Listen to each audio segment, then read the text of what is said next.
kids, do any of you like to eat? Do you like to eat, babe? Yes. What do you like to eat? Spicy food. What kind of spicy food? I like tacos made out of chicken stomach. That doesn't sound too good. Crispy and spicy. Ooh. That's intestines fried up. That's what he said. Fried intestines. What is that called, that dish? Tripe. Tripe. So Papa likes tripe tacos, but he did not get that recipe from this book. Actually, the tripe tacos is not a family favorite. It's just a Papa favorite. I'm slowly converting each family member to like tripe tacos.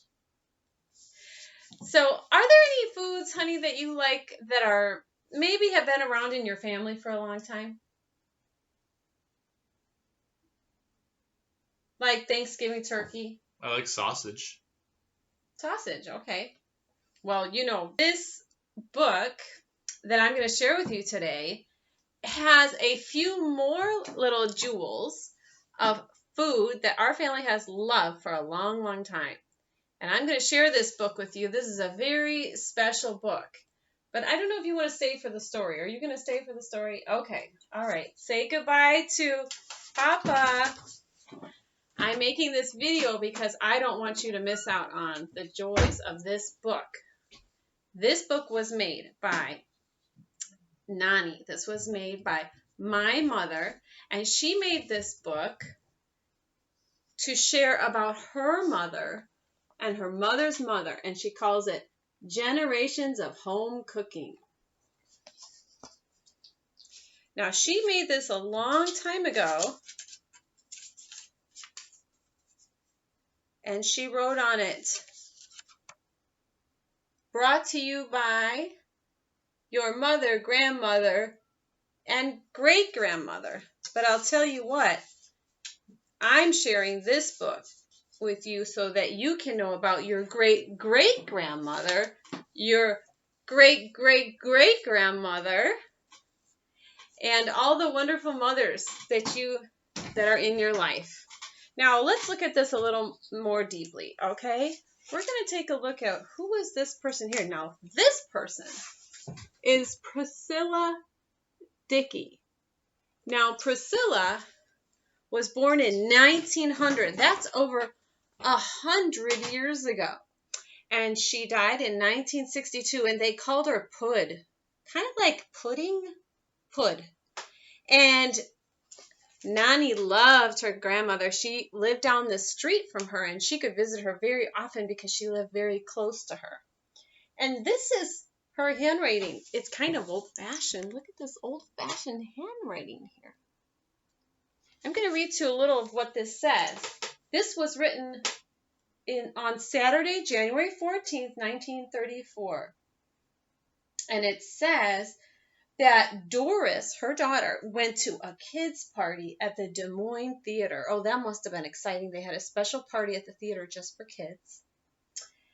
And they had an inquiring Mike, and while I was doing up my housework and listening to the kids' party over the radio, I heard the Mike announcer call different numbers, and then children would tell their names and addresses over the air.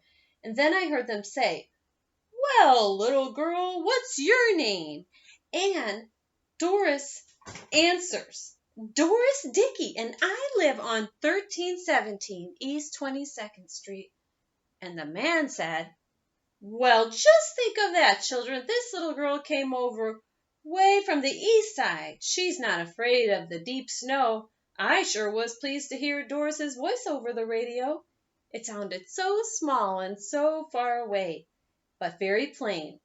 As to the snow, it sure was plenty, as it had snowed hard all Friday afternoon and eve, and then some that night. Homer got our car going this Saturday a.m. and took Doris and V to the show." Isn't that cute? So she was so excited that her daughter, which was my grandmother, was on the radio. Now, she has some recipes in here. One of her recipes is for potato pancakes. Potato pancakes. And she also has a recipe for cornbread on here. Now, if you pause this video, you could make this cornbread right now.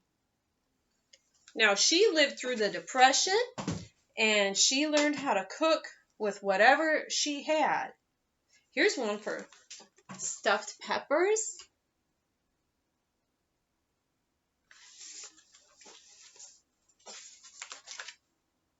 Hamburger BBQ sauce. Let's see what she put in her barbecue sauce. She put 1/4 cup of minced onion in 2 tablespoons of shortening. Add 3 tablespoons cider vinegar, 1 tablespoon brown sugar, 1/2 cup of ketchup, 1 tablespoon Worcestershire sauce, 1/2 tablespoon of prepared mustard, 1/2 teaspoon of salt, 1/2 cup of water, and 1/2 cup of chopped celery. Cook until thickened and serve hot. So did you know that your great-great-great-grandmother liked to make hamburgers too?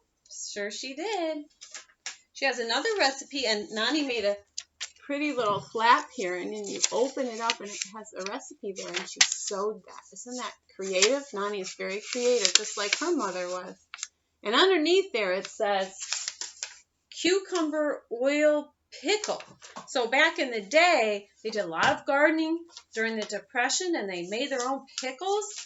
And I remember Noni saying she remembered eating these at her grandmother's house. And so this is how to make cucumber oil pickles. What else does she have in here? Some sour cream dressing. Oh, and here's this. This is really interesting. Noni made a little pocket here. And inside the pocket is the recipe. And this is for something we like to make. And maybe you like to make it. It's banana nut bread. Yummy. Watch out, old bananas. You're going to have a new life. Now these, back in the day, you had to learn cursive, and you learned a cursive that would help you write really fast. And so this is the kind of cursive she has here. And so her banana nut bread is actually made with Kraft salad oil. Interesting. She put oil in hers. And this is a pretty easy recipe so if you're young, if you're, maybe 9 or 10, you probably could make this recipe with 2 cups sifted flour, 9 teaspoons baking powder, 1/2 teaspoon of soda, 1/4 teaspoon of salt, 1/2 cup of sugar, and then 1 cup chopped nuts, 1 egg beaten, 1/4 cup of salad oil, 1 cup mashed bananas, and 1 tablespoon lemon juice. You just sift together the dry ingredients. Then you add 3/4 cup of the nuts, combine remaining ingredients, and then add the dry ingredients. You stir it up until the flour is moistened and pour it into a greased 9x5 loaf pan. That's the skinny pan. Sprinkle remaining nuts on the top of the loaf and bake in an oven at 350 degrees for 1 hour. So that's pretty simple. She liked to make banana nut bread. So there's some other special ones here. I'm going to hold this for you so you can see here. There's a graham cracker pie crust and a lemon pie. Back in the day, they loved making pies. And then chocolate walnut cookies. Who doesn't love a good, yummy cookie? And walnuts are kind of cheap, so they're very good. Now, that ends the section in this book of Pud. That's Noni's grandma, okay? And that's my great-grandmother, and probably your great-great-grandmother or great-great-great-grandmother. Now, we're going to move on here to her daughter, whose name was Doris. Remember, we heard the story about Doris on the radio? Here's Doris. She lived during the war years. Doris Schreiner. Her name was Doris Dickey, and then when she got married, it became Doris Schreiner. She was born in 1924, and she died in 1991. And she has a little poem here I'm going to read to you called Knowing. Knowing. And she wrote this poem. And I like to write poetry. I don't know about you. Do you like to write poetry? I hope you do. You should try it sometime. Knowing. I was reared in a home with a mother and father who really loved each other. So I know what love is. I had by my side for 43 years the gentlest, kindest, most considerate human being I have ever known. So I know what happiness is. I have seen both a son and a daughter safely through the trials of their tempestuous teens. So I know what satisfaction is. I have prayed, and my prayers have been answered. So I know what faith is. And because I have known all these things, I know what wealth is. Doris L. Schreiner. So that's wonderful, isn't it? She wrote a poem, and we can enjoy that poem today. Now, as I was saying, this is about, this section is about my grandmother, who we call Grandma Schreiner. And in her section, Noni chose red, white, and blue. And she lived through the warriors. They were very committed to their country. She was in the Air Force, actually. You can see these beautiful recipes here. We have a spinach dip on this side. Spinach dip, which in our family, we've used the spinach dip at Easter time. We like to make a bunny. You take a roll of bread, like a bread round, and you dig it out, the inside. You put your spinach dip in, and then you can take another bread, like a baguette, and make two little ears coming out of the roll. And that way it's kind of fun. Decorate the face with olives, and you can make your spinach dip really fun. The other recipe here is her Hidden Valley Oyster Cracker snack. Now, I have to say something about this snack. I've made this several times, and my kids like to make it because we grow herbs in the garden, and we love to grow dill. And after you start growing dill, it only takes a few years when you have way too much dill. And something about Grandma Schreiner, she loved her herb garden. I remember she would make potpourri, beautiful potpourri that would smell really good. And she would make it out of herbs in her garden and flowers and mix it up in her garage and her little workshop. And she loved to do all sorts of things with her herbs. And so this recipe was one way she could use dill, which is an herb. And all you need is Hidden Valley Ranch package dressing, some cooking oil, and of course all your dill weed from your garden, and a lot of garlic, and one package of oyster crackers, which I think they ate a lot back when she was little, kind of like a saltine cracker. And you mix it all up, and it's a really yummy snack. So what else did she have in her section? Now, Noni chose all these recipes because she thought these recipes were the best of her mother and her grandmother. Now, she also has baked beans here. And one thing you have to know about Grandma Schreiner was her and her husband had a beautiful grill outdoors that was made of stone. And they loved to smoke things. They loved smoked food, and they loved to grill out, and they loved to smoke things. And so these baked beans, you actually put liquid smoke. I'm telling you the truth. Liquid smoke. You could buy it in the grocery store. You thought smoke was like a gas? Well, it could be a liquid. And it's called liquid smoke. And I tell you what it is. It's the smell of a good campfire. And you put it in these baked beans with some bacon. It's delicious. So she has her baked beans in here. And she also has a pumpkin roll. So here's her pumpkin roll.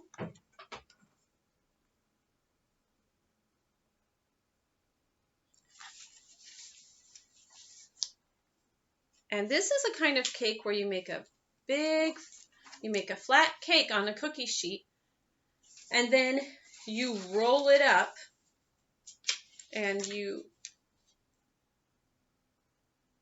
put a cream cheese filling on it. So you make a flat cake, and then you spread a filling over it, and then you roll it up so it's like a log. And then you can cut pieces of cake that are in the shape of circles, and they kind of look like a spiral. So it's special, and that would be great at Thanksgiving.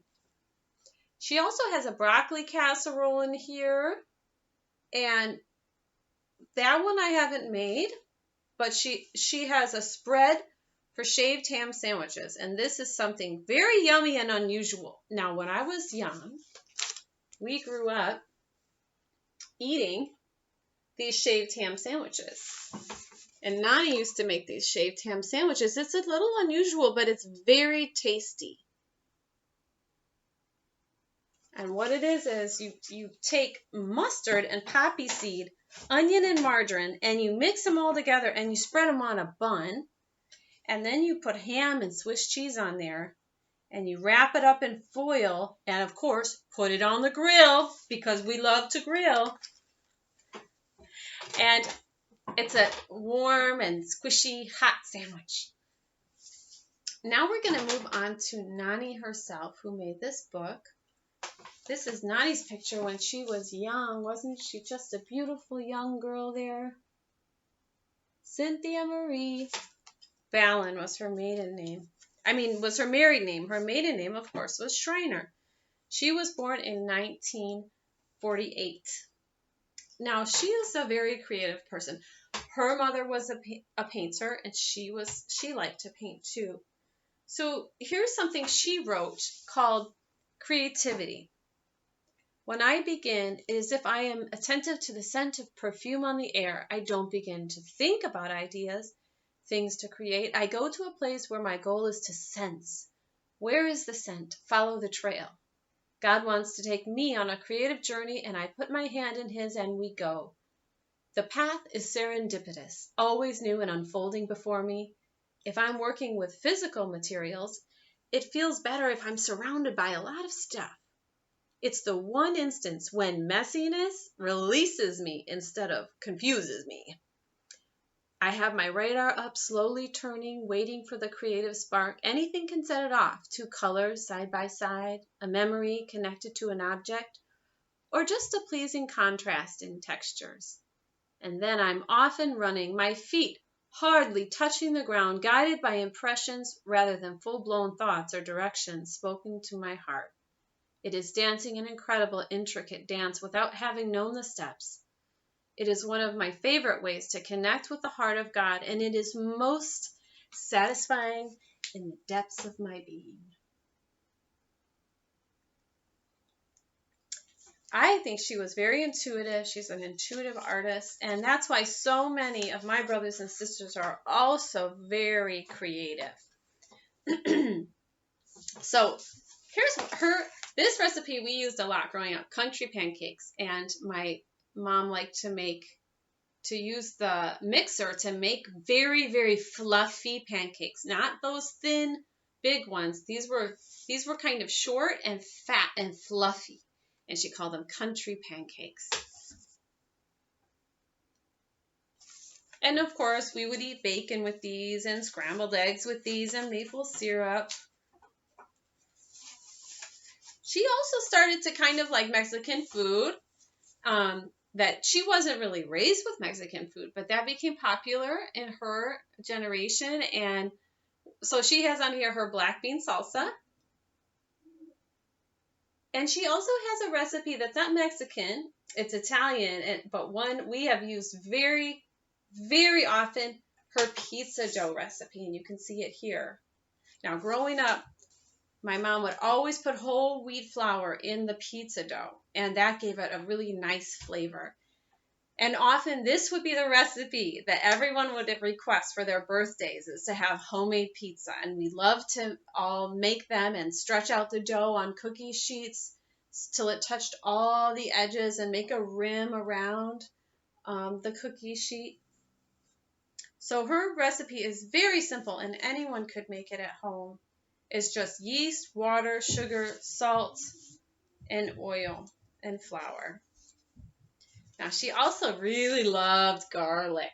So here's her lemon garlic recipe. And this, she liked lemon as well, so she has another lemon recipe in here called it's called Polynesian Chicken. She got real creative with this one because it's a special pocket. Look, you lift it up. The recipe goes in there, and then when you want to see it, let's see. Yes, that's not called taco pie. This has a delicious cornmeal crust and a lot of ground beef. It's very, very yummy. It has here 1 cup of flour and 1/4 cup of cornmeal with 3 ounces, a 3-ounce can of French fried onions crushed. So in the crust was actually butter, cornmeal, flour, and these French fried onions crunched up, and that gave it a delicious onion flavor, and I think is what made that taco pie really special. And then you'd put ground beef in there that was seasoned with taco seasoning, corn, shredded lettuce, cheddar cheese, and a tomato on top. So you cooked the crust first, and then you just put everything else inside. Now I'm wondering if you're actually going to be able to see these recipes, or if they're in mirror. I can't tell, but this one was her lasagna recipe, and Uncle Zach and me had this for our birthdays every year. We love Noni's lasagna recipe. It was delicious. She always used sausage, and she would use cottage cheese, not ricotta cheese, and it was just one of our very favorites. Still, it's my favorite. Now, this might be interesting to you. This is ice cream pizza. Now, what is ice cream pizza? Well, it's delicious, number one. But there's a crust, and on this crust, okay, first you put the ice cream first on top of the crust, and then you put the strawberry sauce. So it looks like the sauce is showing through, like the pizza sauce. And then for decorations, you use sliced red maraschino cherries in quarters and green cherries sliced so they look like olives and pepperonis. And you put them and you sprinkle them on top, and you add coconut that looks like mozzarella cheese. And then you freeze it. And then as you serve it just like pizza, and you cut it in a triangle. So that's ice cream pizza.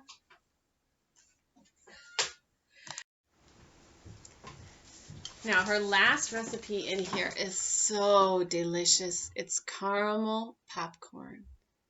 And we would make this in the fall around harvest time. And Noni would pop popcorn and put it in brown paper grocery bags. She would fill up the brown paper grocery bags, and then she would boil this sugary butter on the stove, and then get out her 2 big roaster pans, her turkey roaster pans that she would use at Thanksgiving. And she would fill the bottom, and she would fill the lid with popcorn, and then pour over this. It's actually made with margarine, brown sugar, and light or dark Karo syrup, salt, baking soda, and vanilla. This hot, sticky, it smelled so good, goo, and then stir it up really, really quick and put it in the oven and let it bake till it was crispy. And this caramel corn, actually, this came from her friend Lois Hunter, this recipe, but we grew up with it, and so it feels like a family recipe to us. And last but not least, Noni put in her French silk pie, which also was one of my favorites. Instead of a birthday cake, I loved French silk pie. And French silk pie looks easy, but it's not easy to make. So do this one with your mom. But very simple ingredients, only butter, sugar, cocoa, vanilla, and eggs. That's all. And you put it in a prepared pie crust shell. But the tricky part is you have to beat those eggs one at a time into the butter and sugar very slowly until it's very fluffy and smooth. But you can do it because My daughter Bethany, when she was 15, made this with her friends, and it turned out really well. So I hope you have enjoyed hearing a little bit about your family and a little bit about the food they have enjoyed. I hope you enjoyed looking at the scrapbook that Noni made, and she made this. She didn't put a date on it, but I have had it, I think, for 10 years. So it is 2020. So this, she probably made it around 2010 in there. I hope you enjoyed her generations of home cooking, and I hope you keep some of these recipes, try some of these foods, and pass them down to your children and tell them a little bit about your family. Thanks for listening to me.